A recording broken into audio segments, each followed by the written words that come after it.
नमस्कार मित्रों, स्वागत है आप सभी का आंसीर डिजिटल क्लासरूम में। मैं आपका अपना मित्र स्वागत करता हूं इस ऑनलाइन प्लेटफॉर्म पे।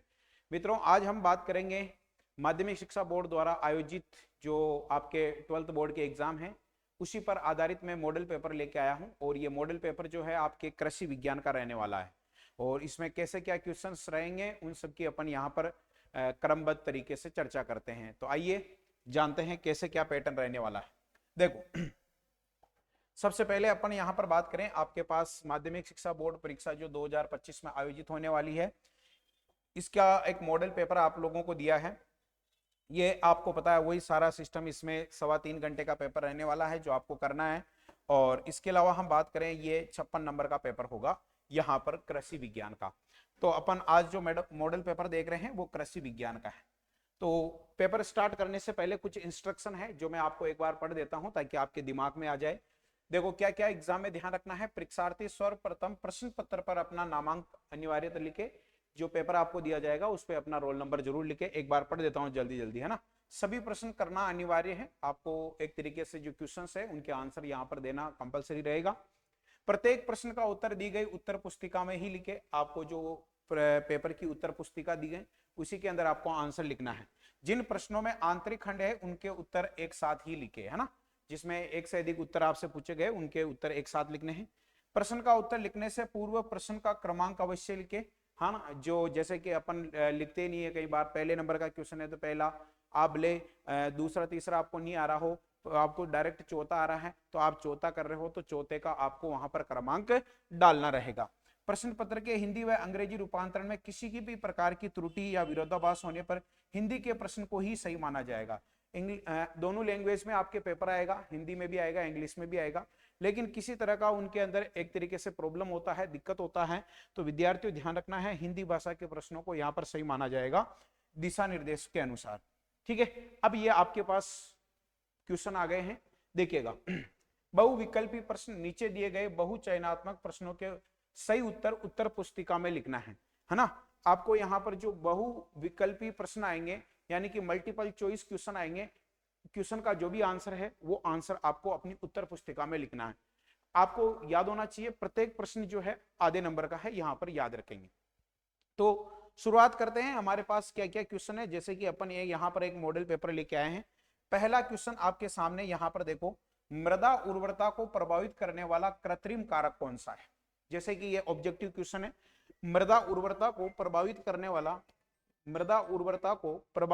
वाला कृत्रिम कारक पूछा गया है आपसे। ठीक है, आपको एक तरीके से आर्टिफिशियल फैक्टर पूछा गया है। तो यहाँ पर क्या स्थलाकृति होगा, ठीक है, क्या जलवायु होगा, क्या मृदा पीएच होगा, तो मृदा आयु होगा। तो इसका राइट आंसर जो है बच्चों वो मृदा पीएच होगा।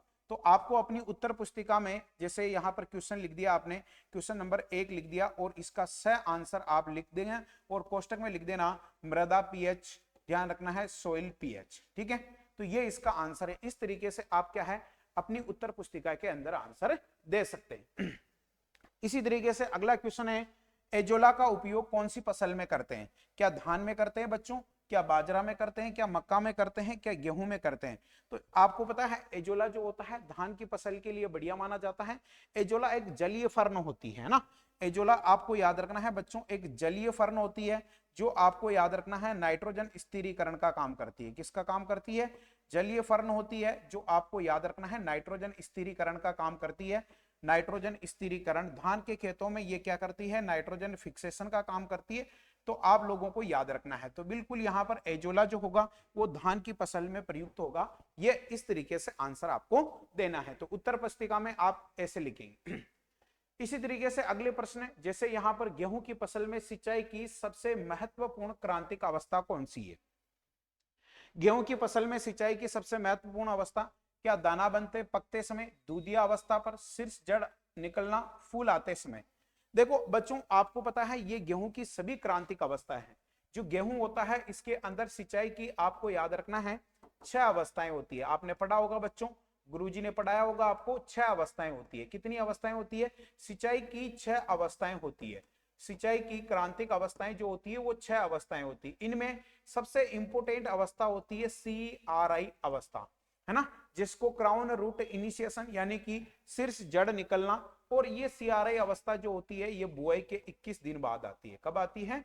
बुआई के 21 दिन बाद। तो आप लोगों को याद रखना है बुआई के 21 दिन बाद ये अवस्था आती है। तो ये सबसे महत्वपूर्ण अवस्था है, सबसे महत्वपूर्ण अवस्था है बच्चों, याद रखना है। सबसे महत्वपूर्ण इंपोर्टेंट स्टेज जो है वो आपको याद रखना है, कौन सी है? शीर्ष जड़ जमाव। तो ये अपना आंसर हो जाएगा। इस तरीके से आप अपनी उत्तर पुस्तिका में आंसर दे सकते हैं। निम्न में से द्विवर्षीय खरपतवार कौन सा है? बाइनियल वीड कौन सा है? क्या कृष्ण नील होगा, क्या गेहूंसा होगा, क्या जंगली गाजर होगा, क्या बथुआ होगा? देखो गेहूंसा जो होता है ये आपको याद रखना है, गेहूं का एक नकलची खरपतवार है। कौन सा है? नकलची खरपतवार। नकलची खरपतवार है। कौन सा खरपतवार होता है? नकलची खरपतवार आपको याद रखना है, जिसे गेहूं का मामा भी हम कहते हैं। क्या कहते हैं? गेहूं का मामा कहते हैं, गुल्ली डंडा कहते हैं, याद रखना है। यहां पर क्या कृष्ण नील होगा? कृष्ण नील गेहूं का आपत्तिजनक खरपतवार होता है। कौन सा होता है? आपत्तिजनक। बथुआ जो होता है याद रखना है, इसका नाम चिनोपोडियम एल्बम होता है। तो यहां पर राइट आंसर क्या हो जाएगा? जंगली गाजर। क्या हो जाएगा? जंगली गाजर। तो आप अपनी उत्तर पुस्तिका में इस तरीके से आंसर यहां पर दे सकते हैं। जंगली गाजर के अलावा आपको याद रखना है जंगली गोभी जो होता है बच्चों, ये भी एक तरीके से द्विवर्षीय होता है। कभी एग्जाम में आ जाए तो थोड़ा ध्यान रखना। नेक्स्ट अगले ऑब्जेक्टिव है हमारे पास, निम्न में से कौन सा वर्णात्मक शाकनाशी है ना? वर्णात्मक मतलब एक तरीके से वर्ण करता है, चयन करता है, सिलेक्शन करता है ना? सभी प्रकार की वनस्पतियों को नहीं मारता, केवल आपको पता है फसलों में जो खरपतवार होते हैं उनके लिए ये घातक होता है। तो यहां पर कौन सा होगा? क्या यहाँ पर 2,4-D होगा, क्या डाइक्वाट होगा, क्या पेराक्वाट होगा, क्या ग्लाइकोसेट होगा? देखो डाइक्वाट, पेराक्वाट, ग्लाइकोसेट ये आपको पता है अवर्णात्मक है, नॉन सेलेक्टिव है। 2,4-D जो होता है इसका गेहूं में प्रयोग किया जाता है चौड़ी पत्ती के खरपतवारों के लिए। तो इसका यहां पर राइट आंसर क्या हो जाएगा? ए। आपको उत्तर पुस्तिका में ऐसे लिख के कोष्टक में लिख देना 2,4-D, याद रखना है बच्चों। क्या लिख दोगे? 2,4-D यहां पर। फिर अगला क्वेश्चन है, केंद्रीय बारानी कृषि अनुसंधान संस्थान कहां स्थित है ना? सेंट्रल रेनफीड रिसर्च इंस्टीट्यूट कहां स्थित है? क्या ये आपके देहरादून में है? क्या ये आपके हैदराबाद में है? क्या ये भुवनेश्वर में है? क्या ये आंध्र प्रदेश में है? तो आपको इसका आंसर पता होना चाहिए कि केंद्रीय बारानी कृषि अनुसंधान संस्थान कहां स्थित है? हैदराबाद में। तो इसका आंसर क्या हो जाएगा? स। और आप इसको लिख सकते हो कोष्टक में हैदराबाद, है ना?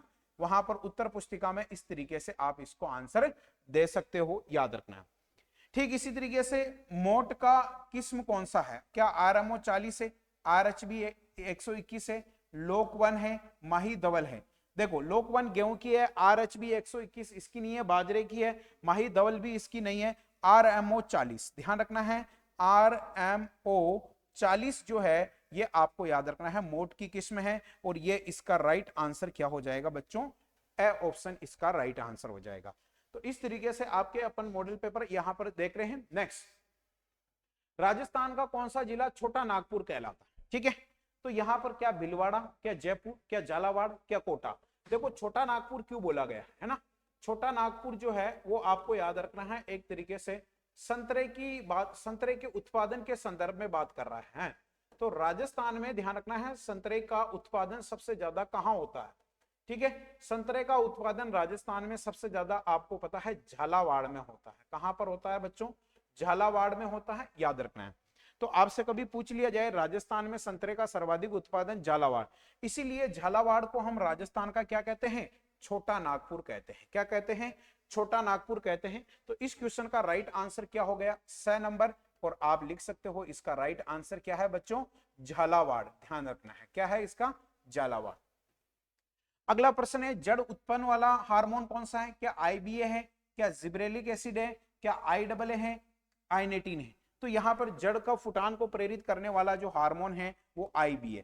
IBA का पूरा नाम आप लोगों को याद होना चाहिए बच्चों, इंडोल ब्यूटायरिक एसिड। क्या होता है? Indole butyric acid, indole butyric अम्ल, इसका नाम आप लोगों को याद होना चाहिए। IAA जो होता है इंडोल एसिटिक एसिड होता है। जिब्रेलिक एसिड यहाँ पर बीज अंकुरण के लिए इस्तेमाल होता है। काइनेटिन, साइटोकाइनिन इसका नाम होता है। तो इसका राइट आंसर क्या हो जाएगा? Option number A. Pusa delicious नामक किस फल वृक्ष की किस्म है? क्या आम की है, क्या अमरूद की है, क्या पपीता की है, क्या केला की है? तो बच्चों आप लोगों को याद रखना है पूसा डेलिसियस जो होती है वो पपीता की किस्म है। कौन सी है? पपीता की किस्म है, आप लोगों को याद रखना है। पपीता की गाइनोडायोसियस किस्म है ये। कौन सी है? गाइनोडायोसियस प्रकार की किस्म होती है। पपीता में बच्चों याद रखना है, आपकी किताब में डायोसियस, गाइनोडायोसियस सभी प्रकार की किस्में दे रखी है, तो आप लोगों को याद रखना है पूसा डेलिसियस जो होती है ये गाइनोडायोसियस प्रकार की एक किस्म होती है। ओके, नेक्स्ट, मुरब्बे में कुल घुलनशील ठोस पदार्थ की मात्रा होगी। यानी कि आप लोगों को पूछ रहा है टीएसएस, टीएसएस पूछ रहा है ना। तो यहां पर मुरब्बा में कुल घुलनशील ठोस पदार्थ की मात्रा 65 होगी, 40 होगी, 68 होगी, 60 होगी। तो बताइएगा मुरब्बा में यहां पर कुल घुलनशील ठोस पदार्थ, देखो मुरब्बा जो होता है, मुरब्बा में यदि आपसे पूछा जाए, देखो मैं यहां पर लिख रहा हूं, मुरब्बा जो होता है क्या कहला, मुरब्बा किसे कहते हैं? फलों के टुकड़ों को जब चीनी से बने घोल में डुबोया जाता है तो वो मुरब्बा होता है। मुरब्बा की यदि मैं बात करूं बच्चों, टीएसएस जो होता है इसका 68 डिग्री ब्रिक्स होता है। कितना होता है? 68 से 70 मान सकते हो। और इसका फल भाग जो होता है वो फल भाग कितना होता है? तो फल भाग होता है इसका 55%। कितना होता है? 55%। तो हमें विशेष तौर से याद रखना है मुरब्बा जो है सबसे बढ़िया, आपको उदाहरण पूछा जाए तो आंवले का आप उदाहरण देख के आना। तो यहां पर राइट आंसर क्या हो जाएगा? ब ऑप्शन हो जाएगा, आप लोग याद रखिएगा। तो इस क्वेश्चन का राइट आंसर ब। भैंस के दूध के रासायनिक संगठन में वसा की औसत मात्रा पूछी गई है ना। भैंस का जो दूध है उसके अंदर वसा की औसत मात्रा कितनी होती है ये आप लोगों से पूछी गई है। भैंस के दूध में वसा की औसत मात्रा कितनी है ये आप लोगों को यहां पर बताना है। जैसा कि क्वेश्चन दे रखा है कि भैंस का जो दूध है इसके अंदर एक तरीके से अपन बात करें कि वसा जो है ये कितने प्रतिशत होती है ये आप लोगों को बताना है। देखो भैंस के दूध की अपन बात करें तो देखो यहां पर क्या क्या आंसर ऑप्शन दे रखे, 4.14% दे रखा है, ये है क्या इसका आंसर, है ना। 3.75% दे रखा है, ये है क्या इसका आंसर। 7.38% दे रखा है, क्या ये है इसका आंसर।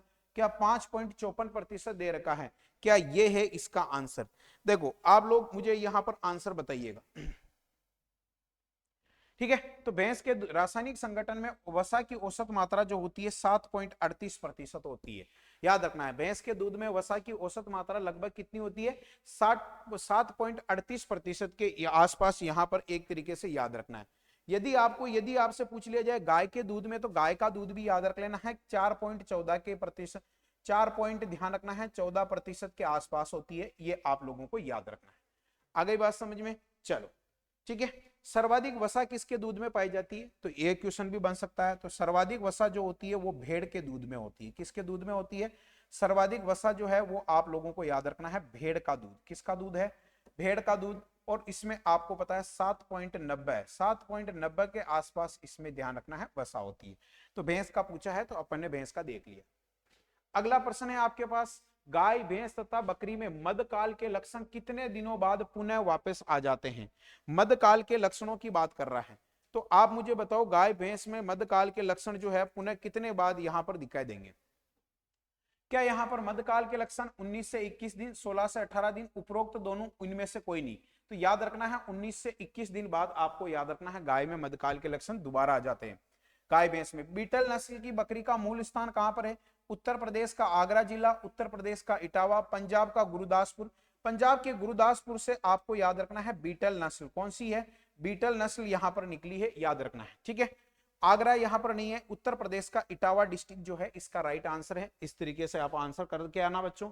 खुरपका मुंह पका रोग किसके द्वारा होता है? क्या जीवाणु के द्वारा, क्या विषाणु के द्वारा, क्या उपरोक्त दोनों? तो आपको पता है ये विषाणु के द्वारा होता है। किसके द्वारा होता है? विषाणु की 7 प्रजातियां रहती है, याद रखना। विषाणु जनित रोग कौन सा है? क्या यहाँ पर जहरबाद है, क्या एंथ्रेक्स है, क्या पशु प्लेग है, क्या यहाँ पर एक तरीके से गलघोंटू है? तो देखो आप लोग यहाँ पर विषाणु जनित जो रोग है वो आप लोग याद रख सकते हैं। यहां पर जैसे एक तरीके से एफएमडी होता है, एफएमडी खुरपका मुंह पका रोग होता है, याद रखना है। एक होता है आपके रिंडर पेस्ट, रिंडर पेस्ट ये भी आपको विषाणु जनित होता है, याद रखना है। इसके अलावा आपको याद रखना है ना, ये दो विशेष तौर से जानवरों में होने वाले हैं। कौन से हैं? पशुओं में होने वाले हैं। बाकी मरेक्स होता है, रानीखेत होता है, फाउल पॉक्स होता है। वो मुर्गियों में होते हैं, याद रखना है।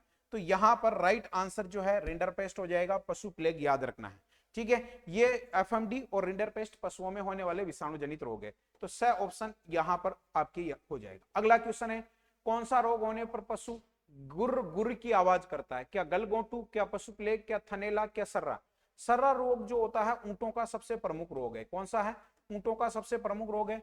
थनेला रोग में पशुओं के थन बेकार हो जाते हैं। रिंडरपेस्ट यहां पर है ही नहीं, है ना। गलगोटू रोग, कौन सा रोग? गलगोटू, नाम से पता चल रहा है सांस लेने में दिक्कत आएगी, ध्यान रखना। नेक्स्ट अगला क्वेश्चन है हमारे पास, है ना। अगला क्वेश्चन है, राष्ट्रीय डेयरी विकास बोर्ड की स्थापना कब हुई? देखिएगा, राष्ट्रीय डेयरी विकास बोर्ड की स्थापना कब हुई? तो याद रखना है आनंद गुजरात के अंदर 1965 के अंदर, याद रखना है, इसको स्थापित किया गया। इस तरीके से आपके ऑब्जेक्टिव क्वेश्चंस जो आएंगे वो आप लोगों को सोल्व करना है। अब यहां पर कुछ खाली स्थान दिए गए हैं। बायोडायनेमिक खेती की विचारधारा का प्रतिपादन, तो आपको याद रखना है बायोडायनेमिक खेती जो है वो रुडोल्फ स्टेनर ने दी। किसने दी? आपको याद होना चाहिए बच्चों, रुडोल्फ स्टेनर, रुडोल्फ स्टेनर, ठीक है। रुडोल्फ स्टेनर नामक वैज्ञानिक जो था, जितने भी वैज्ञानिक है आप लोग याद करें, ये पांचवें दूसरे चैप्टर का क्वेश्चन है। गन्ने के खेत के चारों ओर सनई की फसल की कुछ पंक्तियां बोना, ये कहलाता है रक्षक फसलें। क्या कहलाता है? गार्ड क्रॉप, रक्षक फसलें कहलाती है। क्या कहलाती है? रक्षक फसलें। गार्ड क्रॉप जो है आपको याद रखना है, यहां पर गार्ड क्रॉप जो है ये इसका आंसर होगा, आप लोगों को याद रखना है। रक्षक फसलें कहलाती है। क्या कहलाती है? रक्षक फसल। रिजका का नाम जो है आपको याद रखना है मेडिकागो सेटाइवा। क्या नाम, क्या खाली स्थान भर के आना है? मेडिकागो सेटाइवा रिजका का नाम आप लोगों को भर के आना। इसी तरीके से यदि मान लो आपको बरसीम का पूछ लिया जाए, बरसीम, तो आपको याद रखना है बरसीम जो होता है ट्राइफोलियम, है ना, ट्राइफोलियम अलेक्जेंड्रिनम इसका नाम होता है, ध्यान रखना है, ठीक है। और रिजका जो होता है बरसीम को चारे वाली फसलों का राजा और रिजका जो है रानी, आप लोगों को याद रखना, ठीक है। तो ये विशेष तौर से आप लोग याद रखेंगे, इस तरीके से खाली स्थान भर रहे हैं।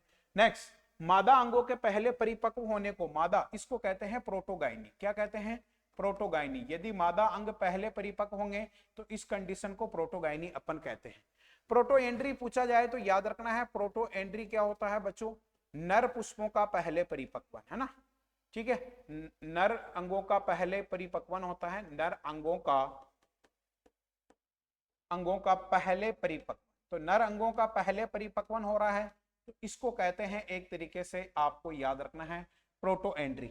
अल्फांसो एक उन्नत किस्म है आम की, बोलो किसकी है? आम की। इस तरीके से क्वेश्चन पूछे जाएंगे। सब्जियों की डिब्बाबंदी में नमक का प्रतिशत कितना होता है? 15 से 20%, याद रखना है 15 से 20% नमक यहाँ पर सब्जियों की डिब्बाबंदी में। और ये नमक जो होता है परिरक्षक का कार्य करता है। किसका काम करता है? आपसे पूछ ले तो ये नमक परिरक्षक का कार्य करेगा। किसका कार्य करेगा? परिरक्षक का कार्य करेगा, ये आप लोगों को याद होना चाहिए। फिर अगला प्रश्न है, गाय के दूध के रासायनिक संगठन में कितना प्रतिशत यहाँ पर प्रोटीन पाया जाता है? तो गाय के दूध में आपसे यहाँ पर प्रोटीन की बात कर रहा है, तो यहाँ पर प्रोटीन जो होगा वो 3.58% होगा। कितना होगा? तो 3.58% गाय के दूध में क्या पाया जाता है? प्रोटीन पाया जाता है। होल्स्टीन फ्रीजियन नस्ल गाय का मूल उत्पत्ति स्थान कहां पर है? तो आप लोगों को याद होना चाहिए, जो होल्स्टीन फ्रीजियन है एचएफ, ये आपको पता है एक विदेशी गाय है और ये हॉलैंड की गाय है। कहां की है? हॉलैंड की गाय। इस तरीके से ये खाली स्थान भी आपके क्या है, एक तरीके से आधे आधे नंबर के। जहरबाद जो होता है ये क्लोस्ट्रीडियम, क्लोस्ट्रीडियम ध्यान रखना है सोवियाई नामक जीवाणु के द्वारा फैलता है ना।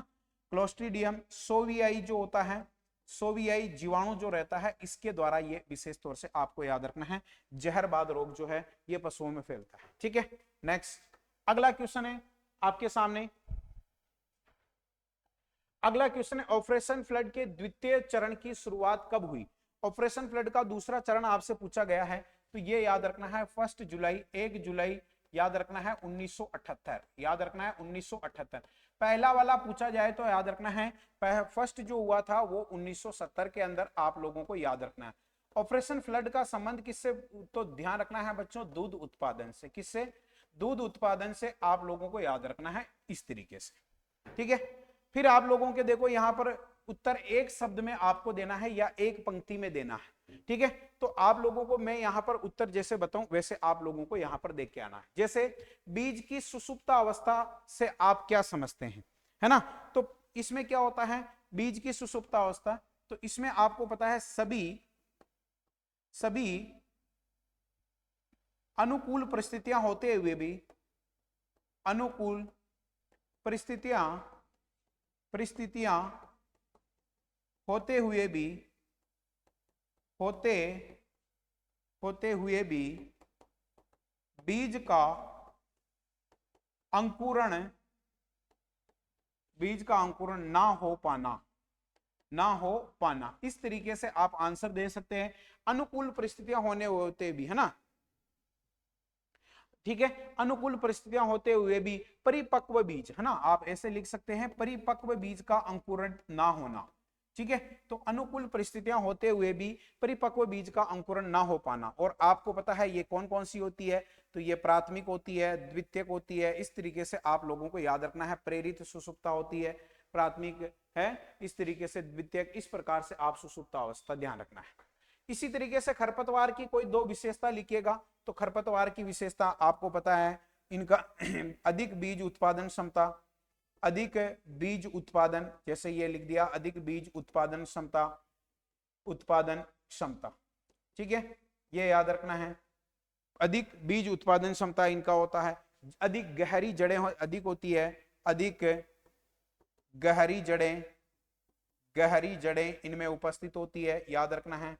ठीक है, इसके अलावा आप लोगों को याद रखना है मानव स्वास्थ्य पर प्रभाव भी होता है, या मैं कह सकता हूं बाह्य आकारी, बाह्य आकारी की अधिक मजबूत फसल की तुलना में, फसल की तुलना में छोटा जीवन चक्र, छोटा जीवन चक्र, इस तरीके से क्या है इनकी विशेषता आप लोग याद रख सकते हो। कई सारी विशेषताएं इनकी याद रखना है। ठीक है, अगला प्रश्न है, कोई दो स्थानांतरित शाकनाशियों के नाम बताने हैं। ट्रांसलोकेटेड जो शाकनाशी है इनके नाम, जैसे यहां पर बात करें, अपने पास 2,4-D हो सकता है, आइसोप्रोट्यूरॉन हो सकता है, आइसोप्रोट्यूरॉन, ग्लाइपोसेट, ग्लाइपोसेट, ये सारे के सारे हमारे क्या है, स्थानांतरित शाकनाशी। भूपरिष्करण से आप क्या समझते हो, है ना, जैसे भूपरिष्करण की यहां पर परिभाषा है। ठीक है, यहां पर भूपरिष्करण क्या होता है ना, मृदा को तैयार करके, मृदा को तैयार करके फसल की अच्छी वृद्धि हेतु, अच्छी वृद्धि के लिए, वृद्धि हेतु, है ना, मृदा को तैयार करके फसल की अच्छी वृद्धि हेतु, है ना, फसल की अच्छी वृद्धि के लिए भौतिक,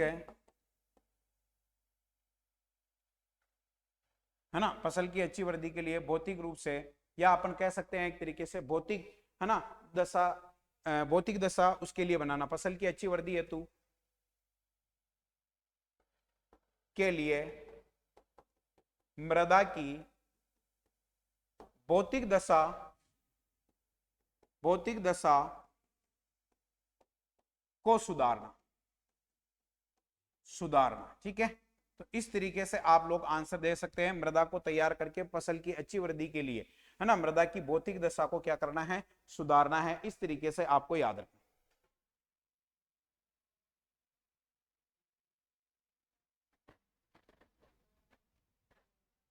ठीक है, बाजरे की कोई दो उन्नतशील किस्में आपको बतानी है।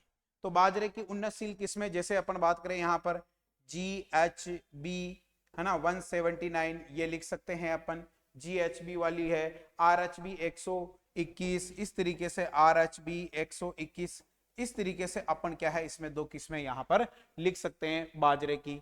ठीक इसी तरीके से अपन बात करें और विटामिन B2 के मुख्य फल स्रोत, तो विटामिन B2 जो होता है, विटामिन, जैसे विटामिन B2 की बात कर रहा है, तो विटामिन B2 जो होता है राइबोफ्लेविन इसको कहते हैं, और ये बेल पत्र में पाया जाता है। किस में पाया जाता है, बेल पत्र में। इस तरीके से आंसर दे सकते हैं।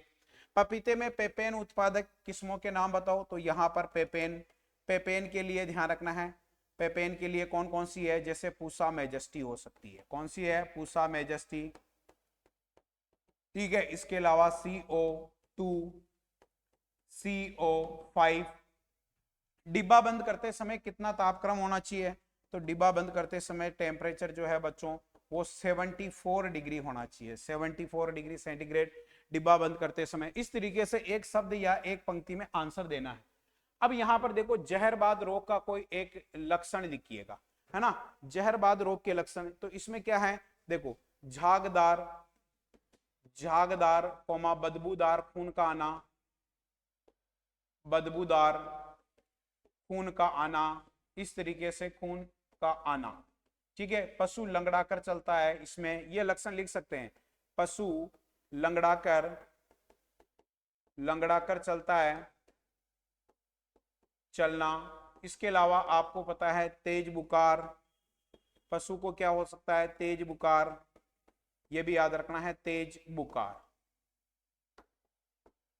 तेज बुखार, तेज बुखार जो है 104 से 107 डिग्री फ़ारेनहाइट, ये आप लोगों को यहां पर याद रखना है, डिग्री सेंटीग्रेड फ़ारेनहाइट याद रखना है, ठीक है। तो इस तरीके से ये याद रखना है। की विलेज योजना से आप क्या समझते हैं, जैसा कि एक प्रश्न है की विलेज,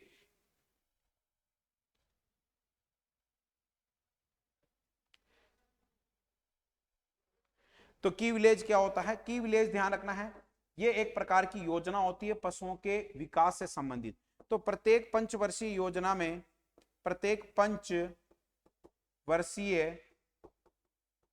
योजना में, है ना, प्रत्येक पंचवर्षीय योजना की अपन बात करें तो प्रत्येक पंचवर्षीय योजना में पूरे देश में, प्रत्येक पंचवर्षीय योजना में पूरे देश में, पूरे देश में पशुओं के विकास के लिए, पशुओं के विकास के लिए, है ना, पशुओं के विकास के लिए याद रखना है, पशुओं के विकास के लिए यह योजना शुरू की गई, पशुओं के विकास के लिए यह योजना, यह योजना शुरू की गई, योजना शुरू की गई, ध्यान रखना है, शुरू की गई है, जिसमें आपको पता है एक तरीके से पशुओं का अच्छी तरीके से उनका क्या है, पालन पोषण किया जा सकता है, उनका ध्यान रखा जा सकता है, ठीक है, ठीक है। पशु जिसमें क्या है, जिसमें आपको पता है पशुओं का, जिसमें पशुओं का अच्छी तरीके से पालन पोषण कर, अच्छी तरीके से, अच्छी तरीके से पालन पोषण कर, है ना, पालन पोषण कर, पालन पोषण कर उत्पादन को बढ़ाना, पोषण कर उत्पादन क्या करना है, उत्पादन बढ़ाना है, ठीक है। तो इस तरीके से आप लोगों को यहां पर आंसर देना होगा, है ना, की विलेज स्कीम के बारे में इस तरीके से अपन आंसर दे सकते हैं। इसी तरीके से अगला प्रश्न है, अब देखो उत्तर शब्द सीमा लगभग 50 शब्दों में आपको देना है, ठीक है, 50 शब्दों में आपको यहां पर विशेष तौर से यहां पर एक तरीके से देना है। जैसे प्रमाणित बीज, सर्टिफाइड सीड की बात कर रहा है, किसकी बात कर रहा है, सर्टिफाइड। अब सर्टिफाइड सीड के लिए आपको लोगों को पता होना चाहिए ये आधार बीज से उत्पादित है, आधार बीज से आपको पता है उत्पादित बीज है, ठीक है, ये याद रखना है, उत्पादित या तैयार किया जाता है। नीले रंग का इसका टैग होता है, नीले रंग का इस पर क्या होता है, नीले रंग का इस पे टैग होता है, याद रखना है विशेष तौर से, है कि नहीं है। बीज प्रमाणीकरण संस्थाओं द्वारा, ये ध्यान रखना है, ये बीज प्रमाणीकरण संस्थाओं द्वारा तैयार किया जाता है, प्रमाणीकरण संस्था द्वारा तैयार, संस्था द्वारा तैयार। इस तरीके से अपन आंसर दे सकते हैं ना, किसानों द्वारा वितरित किया जाने वाला, किसानों को फसल उत्पादन के लिए, किसानों को फसल उत्पादन के लिए, किसानों को फसल उत्पादन के लिए, फसल उत्पादन के लिए, उत्पादन के लिए दिया जाने वाला बीज, दिया जाने वाला बीज, ठीक है। तो इस तरीके से क्या है अपन आंसर दे सकते हैं, है ना, इस तरीके से अपन क्या है इसमें आंसर दे सकते हैं कि किसानों को दिया जाने वाला जो बीज है वो आपको याद रखना है।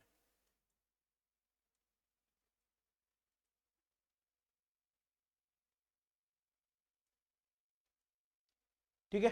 इस तरीके से अपन क्या है आंसर दे सकते हैं प्रश्नों के 50 शब्द वालों के। फिर इस तरीके से बूंद बूंद सिंचाई विधि के कोई 3 लाभ है ना। अब बूंद बूंद सिंचाई के आपको पता है, जैसे आपको पता है सबसे पहले इतना तो पता ही होना चाहिए, ये विधि आपको पता है इजराइल से विकसित की गई है, इजराइल से, ठीक है, इजराइल से विकसित, ये आप लोगों को पता होना चाहिए। अब इसकी खास बात क्या है ना, इसके लाभ क्या है। देखो इसमें आपको पता है एक तरीके से लाभ की बात करें तो इसमें पानी की बचत होती है। क्या होती है? पानी की बचत होती है, ये याद रखना है। वाटर सेविंग होता है, जल बचत होती है इसके अंदर, है ना। सर्वाधिक जल दक्षता सर्वाधिक होती है, जल दक्षता जो है, दक्षता सर्वाधिक, इस तरीके से आप आंसर दे सकते हैं, दक्षता सर्वाधिक। तो जल दक्षता इसमें सर्वाधिक होती है ना। इसमें आपको पता है एक तरीके से मजदूरों की कम आवश्यकता, मजदूरों की कम आवश्यकता होती है, ये भी आपको याद रखना है। दूसरी चीज इसमें समय की बचत होती है, समय बचत, ये भी आपको याद रखना है, समय बचत, है ना। और आपको पता है पानी सीधा पौधों की जड़ों में गिरता है, पानी सीधा सीधा, है ना, पौधों की जड़ों में भेजा जा सकता है, पौधों की जड़ों में। इस तरीके से आप लोग याद रख सकते हैं, है ना। इस तरीके से यहाँ पर फल वृक्षों के लिए बढ़िया है, फल वृक्षों हेतु बेस्ट, है ना, हेतु बेस्ट। आपको इस तरीके से और भी जो याद आए इसके लाभ, तो आपको 3 लाभ पूछे गए, तो इस तरीके से आप इसमें आंसर दे सकते हो। इसी तरीके से अगला प्रश्न है पेबंद कलिकायन। अब इसमें आपको पता है पेबंद कलिकायन में क्या होता है, एक तरीके से इसमें आपको पता है मूल व्रंत जो होता है ना, मूल व्रंत से आयताकार रूप में छाल निकाली जाती है। किस तरीके से? आयताकार रूप में छाल, ठीक है, छाल उतारी जाती है, छाल उतारी जाती है, इसमें याद रखना है। जैसे अपन बात करें यहाँ पर इस तरीके से, ये मूल व्रंत है अपने पास, ये अपन देखें मूल व्रंत, तो इसमें क्या होता है, ये आयताकार रूप में अपन देखें, इसके अंदर आयताकार रूप में ये इस तरीके से छाल, इसमें आयताकार रूप से अपन निकाल सकते हैं ना, आयताकार। और इसमें अपन एक तरीके से ये आयताकार रूप की ही अपन कलिका तैयार करेंगे, ठीक है। और इस कलिका को इस पर क्या कर देंगे, रोपित कर देंगे। तो ये अपने इस तरीके से क्या है अपन इसमें लिख सकते हैं पेबंद। ये आपको याद होना चाहिए, जैसे आंवला किसमें इस्तेमाल होती है, आंवला, जामुन, बेलपत्र, ये आपको विशेष तौर से याद रखना, बेलपत्र, ठीक है। आयताकार छाल निकाल लें कुल मिला के, ठीक है। ये अपना क्या हो गया, मूल व्रंत। और इसके अंदर आपको पता है आयताकार रूप में तैयार की गई कलिका इसमें लगा देते हैं। तो इस तरीके से मैं आपको बता रहा हूं। इसी तरीके से अगला प्रश्न है अफलन और अनु उत्पादकता में अंतर लिखिएगा। अफलन किसे कहते हैं, अनु उत्पादकता किसे कहते हैं, ये भी अपने को पता होना चाहिए, है कि नहीं। तो अफलन क्या होता है, अफलन जैसे मैं यहां पर आपकी बात आपको बताऊं, अफलन, तो अफलन का मतलब होता है एक तरीके से फल वृक्षों में फूलों एवं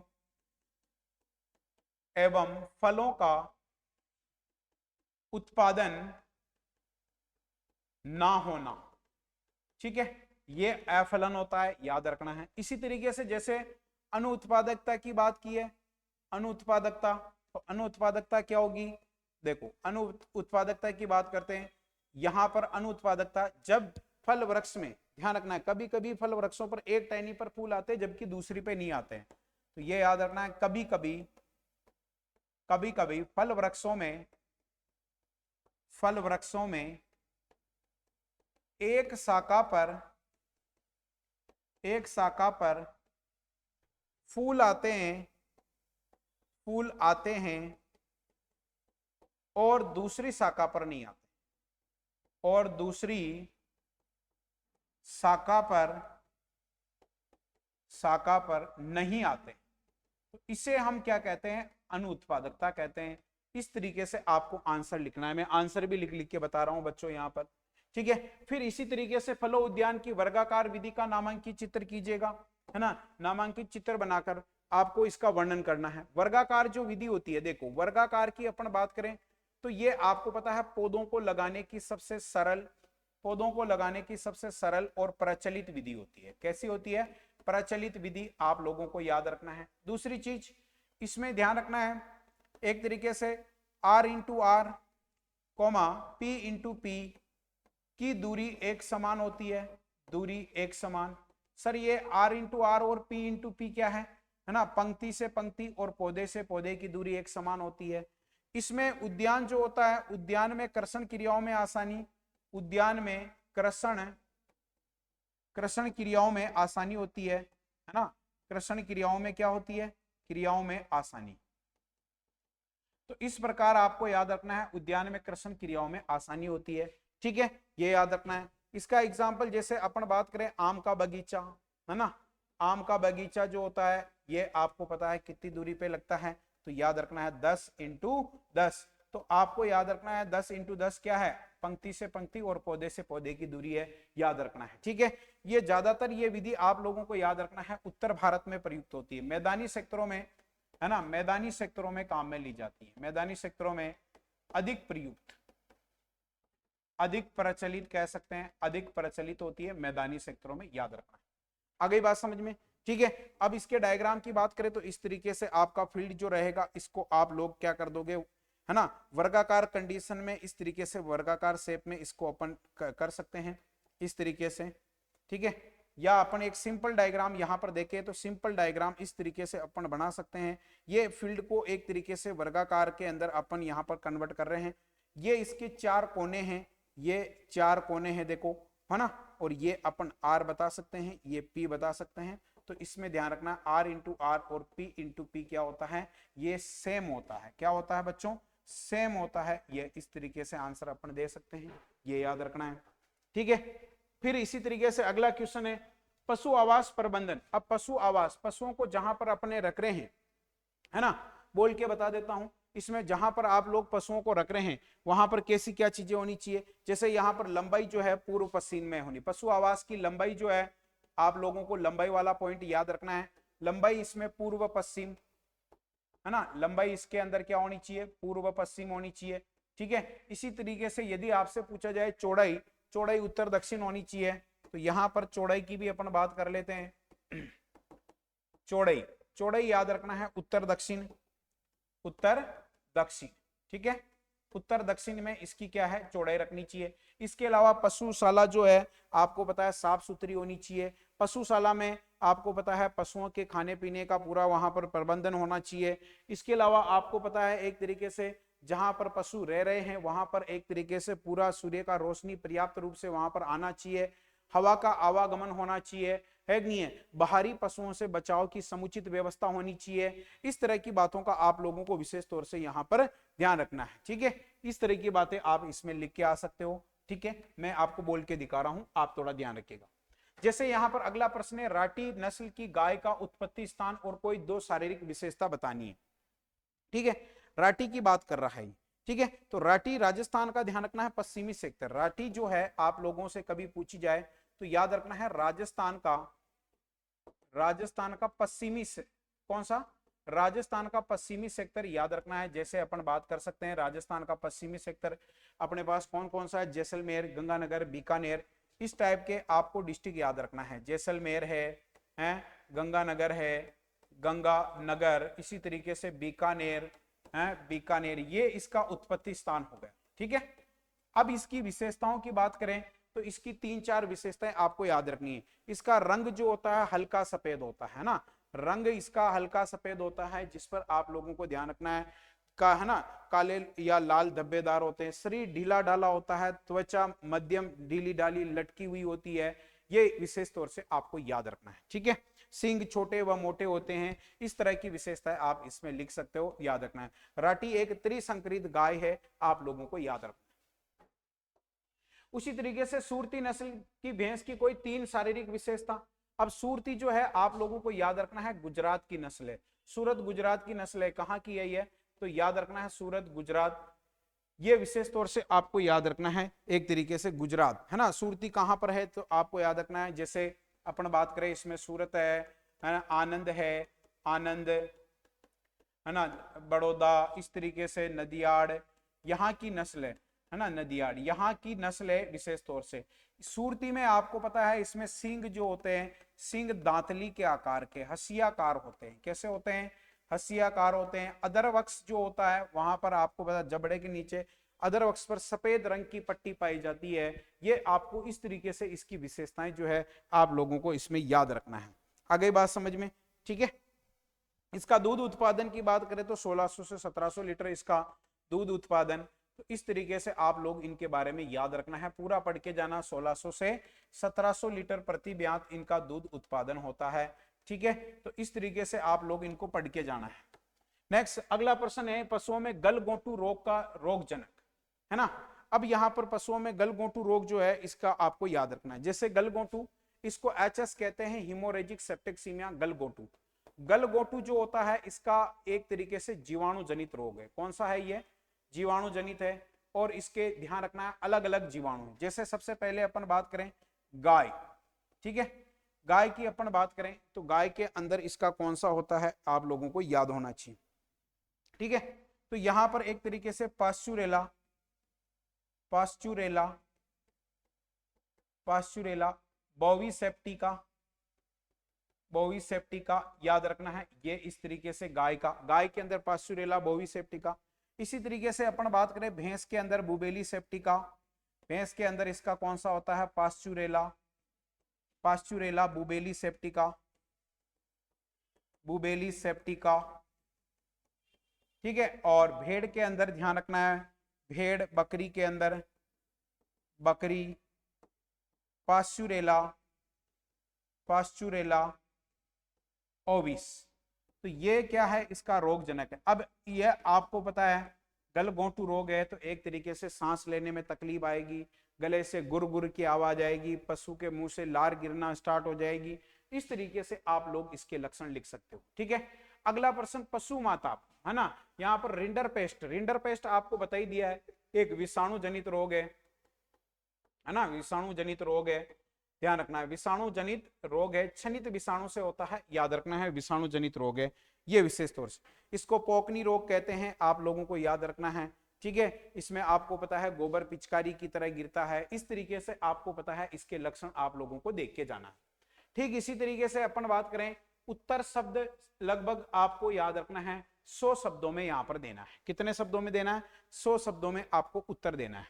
ठीक है, तो देखो यहां पर जैव उर्वरक से आप क्या समझते हैं? तो आपको पता है जैव उर्वरक क्या होता है। जैव उर्वरक नाम से पता चल रहा है, जैव यानी कि सूक्ष्म जीवों का मिश्रण होता है ना। आपको पता है लाभदायक सूक्ष्म जीव जैसे जीवाणु, विषाणु, इस तरह के जो होते हैं उनका आपको पता है उनके मिश्रण से, है ना, उनका समावेश से तैयार किए गए उर्वरक जो होता है वो जैव उर्वरक होता है।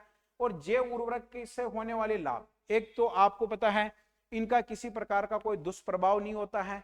मिट्टी में पोषक तत्व जो है उनका यहाँ पर एक तरीके से देखा जाए तो हानि नहीं होता है। मृदा की उर्वरता, उत्पादकता अच्छी से बनी रहती है। इनका एक तरीके से देखा जाए तो आपको पता है और कई सारी चीजें जो है अपन देख सकते हैं, प्लांट वृद्धि के लिए ये बढ़िया माने जाते हैं। पादपों को पर्याप्त रूप से पोषक तत्व यहाँ पर सप्लाई करना है। इस तरीके से आपको याद रखना है, इनके पूरे के पूरे होने वाले लाभों को आपको याद रखना है। ठीक है, किसी प्रकार का हानिकारक इनका प्रभाव नहीं होता है। फिर उसी तरीके से देखो जैविक खेती को परिभाषित कीजिए। अब देखो जैविक खेती को परिभाषित करना है तथा जैविक खेती के महत्व का संक्षिप्त में वर्णन कीजिएगा। दूसरे चैप्टर से ये क्वेश्चन है। जैविक खेती क्या होती है? ऐसी खेती जिसमें आपको पता है रसायनों का प्रयोग नहीं होता है, बाहरी आद्यान मतलब एक तरीके से अपन बात करें पेस्टिसाइड है, रसायन है, इनका प्रयोग नहीं किया जाता है। साथ के साथ पर्यावरण में उपस्थित जैविक और अजैविक घटकों के बीच में किसी प्रकार की गिरावट नहीं हो, इस बात का ध्यान रखा जाता है ना। तो इन सब ये सारा क्या है? एक तरीके से जैविक खेती ही है ना, जिसमें रसायन मुक्त खेती होती है। सॉरी, ठीक है, तो इस तरीके से अपन क्या है इसका भी आंसर दे सकते हैं। इसका महत्व क्या है? तो आपको पता है जैविक खेती का महत्व क्या है, एक तरीके से अपन देखें तो मृदा की उर्वरता, उत्पादकता अच्छी बनी रहती है, मृदा में पर्याप्त मात्रा में पोषक तत्वों का संचार होता है, मृदा अपरदन में कमी आती है, मृदा के गुण, मृदा की संरचना ये व्यवस्थित बनी रहती है, मृदा में गैसों का आदान प्रदान व्यवस्थित होता है। इस तरीके से आपको पता है पशुधन में भी बढ़ोतरी होती है जैविक खेती की वजह से। तो ये सारी चीजें अपन इसके अंदर लिख सकते हैं। अगला प्रश्न है जैम बनाने की विधि का वर्णन कीजिए, है ना। अब आपको जैम, जैम क्या होता है आपको पता है? फलों के गुदा, जो फलों का गुदा होता है इसकी बात करें, फलों का जो गुदा होता है, फलों का गुदा, ठीक है, फलों का जो गुदा होता है इसमें आपको पता है क्या मिक्स कर दो, शर्करा, क्या मिक्स कर दो, शर्करा मिक्स कर दो। तो आपको पता है फलों के गुदे के साथ जब शर्करा, फलों का गुदा और शर्करा एक निश्चित अनुपात में लेकर अपन जो प्रोडक्ट तैयार करते हैं वो जेम, जेम की जैसे अपन बात करें, इसके लिए फल की बात करें तो आप लोग याद रखना है, इसके लिए सेब काम में ले सकते हैं, पपीता काम में ले सकते हैं, इसके लिए अनानास काम में ले सकते हैं, ये आप लोग विशेष तौर से याद रखना है। और इसके अलावा आपको पता है सेब, पपीता, अनानास, केला, ये भी अपन काम में ले सकते हैं। इनका सब बात याद रखना है, इनका TSS वगैरह याद रखना है, तो इनका TSS 68 होता है, इसका फल भाग जो होता है वो याद रखना है 45% होता है। तो ये सारी चीजें आप लोगों को जेम के बारे में याद रखनी है, ठीक है। अंतिम बिंदु पर इसमें ध्यान रखना है, इसके अंतिम बिंदु पर तापमान, अंतिम बिंदु पर तापमान, अंतिम बिंदु पर तापमान, तो आप लोगों को याद होना चाहिए अंतिम बिंदु पर तापमान क्या क्या होता है। तो 105.5 डिग्री सेंटीग्रेड या 220 से, है ना, डिग्री सेंटीग्रेड अपन 220 से 221 डिग्री फ़ारेनहाइट यहां पर दे सकते हैं। तो इस तरीके से क्या है आप लोगों को याद रखना है जेम के बारे में, पूरा प्रोसेस आप लोगों को यहां पर पढ़ लेना है जेम का प्रोसेस, ठीक है। इस तरीके से अपन इसका आंसर दे सकते हैं। इसी तरीके से फल परिरक्षण की अस्थायी विधियों का अथवा में दे रखा है, वो नहीं आता है तो ये कर दो। अस्थायी विधियां जैसे आपको पता है इसमें कौन कौन सी होती है, सफाई करना, क्लीनिंग है, इसके अलावा आपको पता है कम तापमान, कम तापमान, इसके अलावा हम बात करें अधिक तापमान, अधिक तापमान, है ना। इस तरीके से आपको याद रखना है वायु निष्कासन, वायु निष्कासन, निष्कासन। इसी तरीके से हम बात करें नमी निष्कासन, नमी निष्कासन, ठीक है। तो इस तरीके से अपन क्या है इसका आंसर दे सकते हैं। तो ये अस्थायी विधियां हैं, इनके बारे में डिटेल से अपने को पढ़ लेना है कैसे क्या होता है सारी चीज।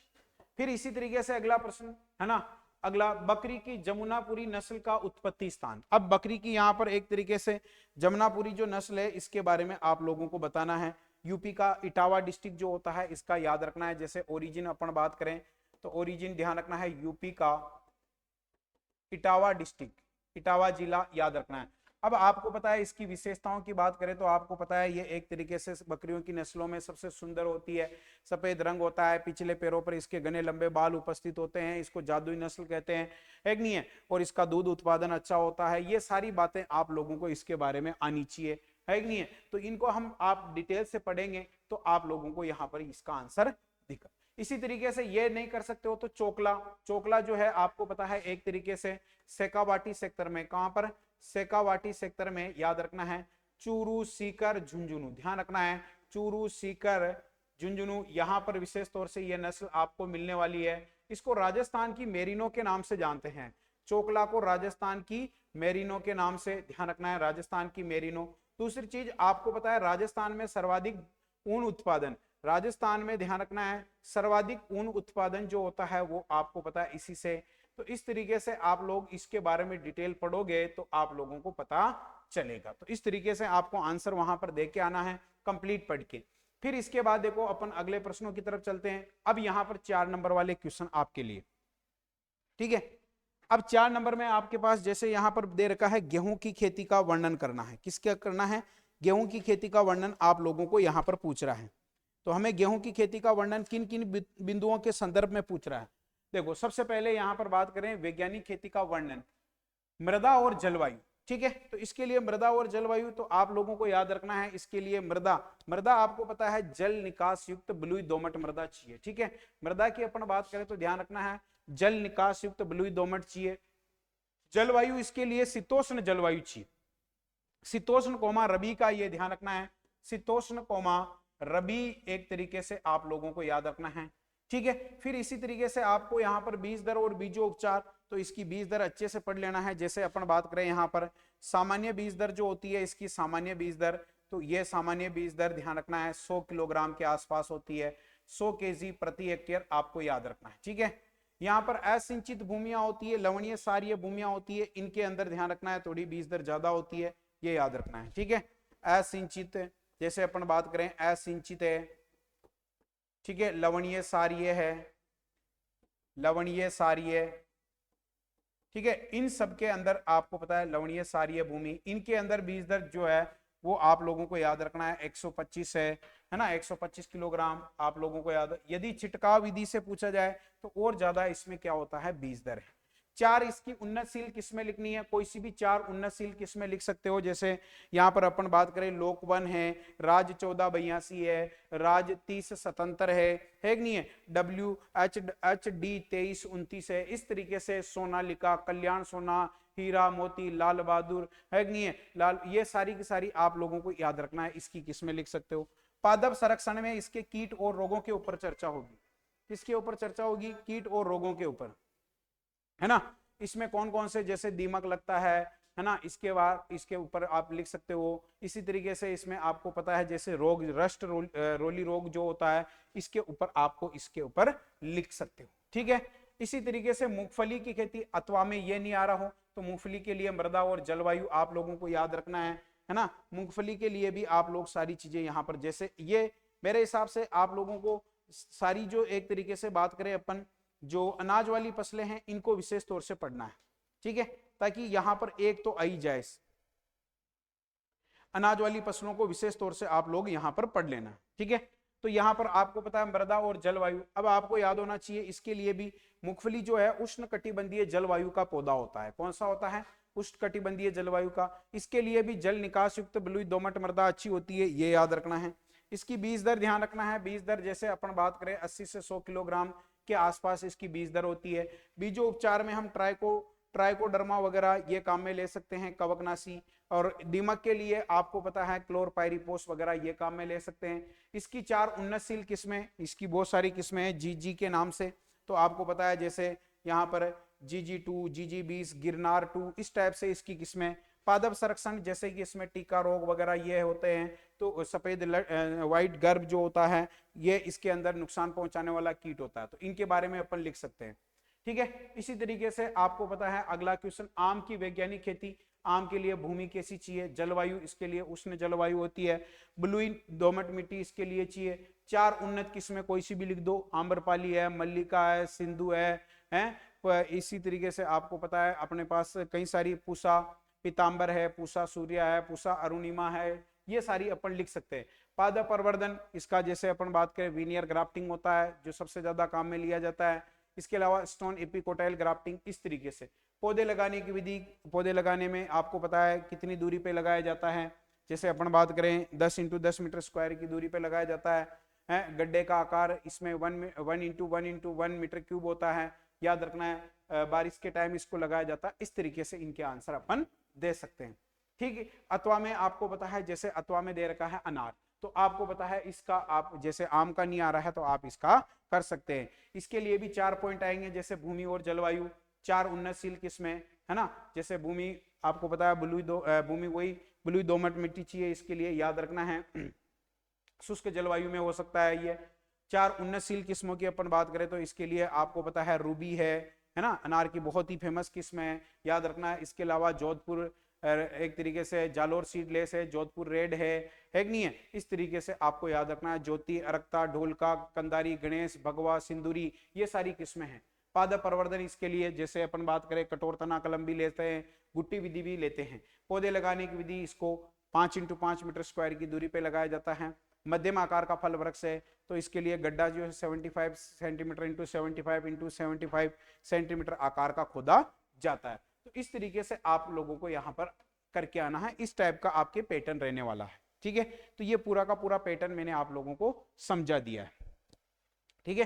तो इस तरीके से क्या है आपके पेपर रहेगा। अब यहाँ पर बच्चों सारे आंसर्स तो मैं लिखूंगा तो काफी टाइम लग जाएगा, पूरा 3 घंटा चाहिए, है ना। 3.25 घंटे का पेपर है, मैं आंसर लिखूंगा तो मुझे भी यहाँ पर लगभग 3 नहीं तो फिर भी मान लो 2-2.5 घंटे तो लगेंगे। तो हमने इसको शॉर्ट तरीके से अपन ने देखा है और आपको मैंने बता दिया किस तरीके से आपके पैटर्न रहेगा, ठीक है बच्चों। इस तरीके से एक मॉडल पेपर के साथ अपन ने संपूर्ण चीजें देखी है। मिलते हैं अगले मॉडल पेपर में, तब तक के लिए धन्यवाद।